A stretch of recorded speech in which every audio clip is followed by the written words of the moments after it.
আসসালামু আলাইকুম এভরিওয়ান। আমি টার্কি মাছ দিয়ে লাউ রান্না করব। প্রথমে কড়াইতে তেল দিয়ে নিলাম, এখন পেঁয়াজ দিয়ে দিলাম। পেঁয়াজ দিয়ে কিছুটা ভেজে নেব।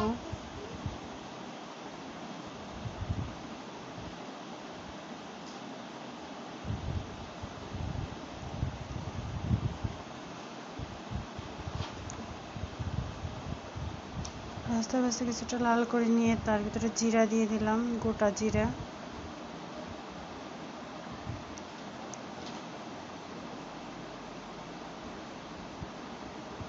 জিরাগুলো দেওয়ার পরে এইভাবে নেড়েচেড়ে এইভাবে লাল হয়ে আসলে নামিয়ে নেব।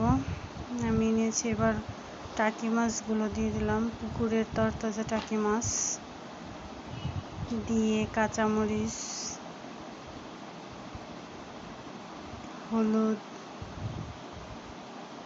লবণ,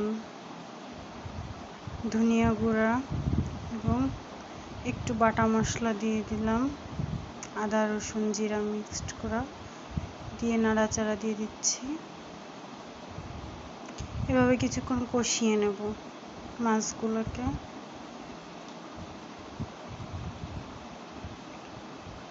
কষানো হয়ে গেছে, এখন এর মধ্যে লাউ দিয়ে দিলাম। লাউ আগে থেকে কেটে ধুয়ে রাখছিলাম।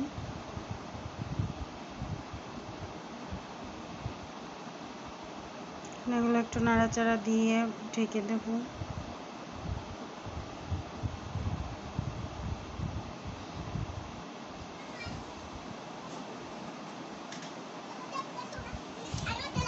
হালকা একটু পানি দিয়ে দিচ্ছি যাতে সিজে যায়। লাউটাকে এভাবে কষিয়ে নেব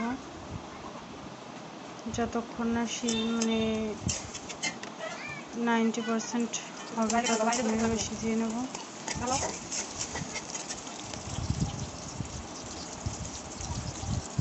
নাড়াচাড়াকে আবার একটু ঢাকা দিয়ে দেবো। ঝোলের পানি দিয়ে দিলাম। এখন ঢেকে দিয়ে তারপরে বাটা মশলাটা বেটে দিয়ে দেবো।